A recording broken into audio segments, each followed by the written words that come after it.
Okay, so go ahead. My granddad used to carry the mail from Beaver, Oklahoma to Meade, Kansas. Which is like what, 32 miles? Yeah, 35 it miles? had been more than that. It had been about 40 or better, Uh-huh. 40 to 50 miles across there.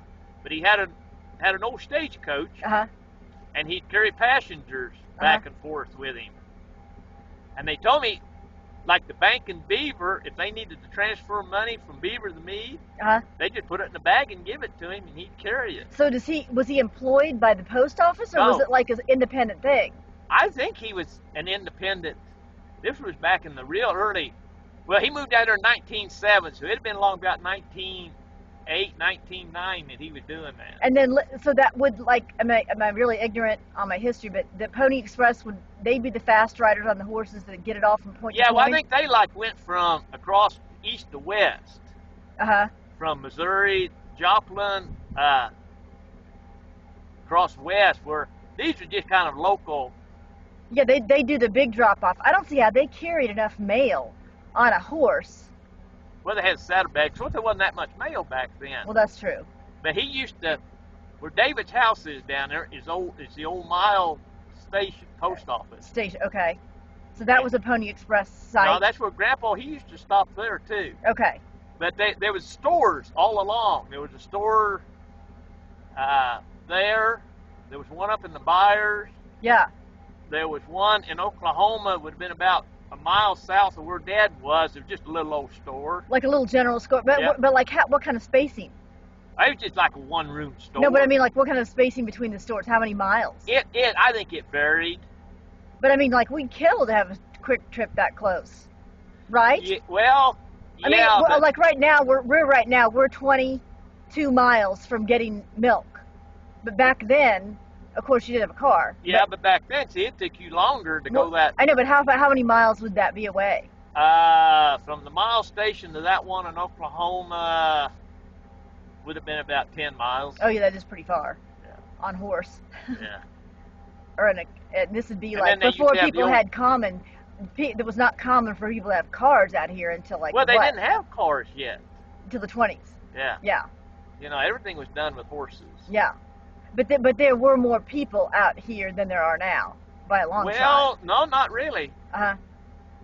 Not a And big. they- Well, you I know, guess they- on the big yeah. ranches they wouldn't have had a lot of people ever. Well, you know, I've seen a picture of down here where they had quite a few hands standing out there in front of the barn. Yeah. But also, you know, they had country schools scattered all over too. But Larry, does your dad and your family homestead where you live? Grandpa homesteaded. It would have been a mile west and 3 miles south. And what year was that out here?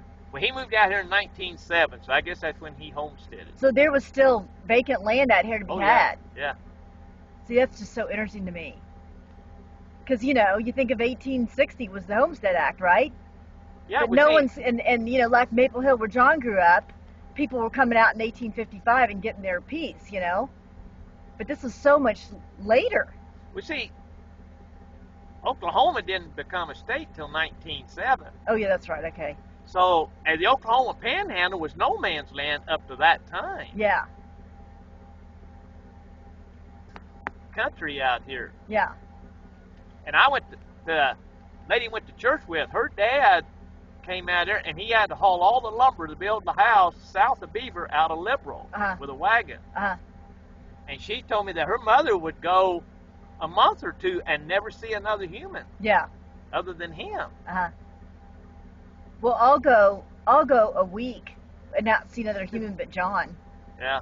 But you've got the capability to get in your car and go if you want. Right. That's my personal choice. That's true. Yeah. That's true. See, that's the way I was when I lived down. When you guys moved down there to the East Ranch, Uh-huh. you know,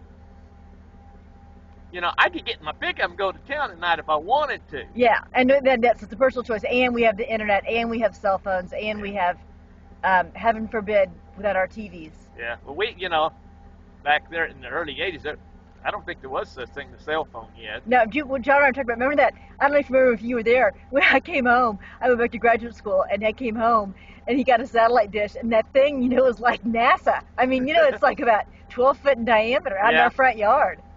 But anyway, it's funny, we all have one. Did you have one? No. But you have one now. Yeah, we got satellite, Yeah. through Dish Network now. Yeah. Oh, it's funny. Yeah, Gosh. but back then, even your satellite probably wasn't that good. No. Well, John, the reason why we got it is there was that tower, I don't know if you remember, at the East Ranch, Yeah. that was so high up that we Uh-huh. got that gray, that smoky, that whatever you call it, hazy TV with the Yeah. gray, but we still all watched it. And remember, we were on a party line. When I moved out here, Yeah. we were on a party line. But anyway, The Godfather was on, and the tower had turned, so we couldn't watch TV. And heaven forbid that you'd miss The Godfather.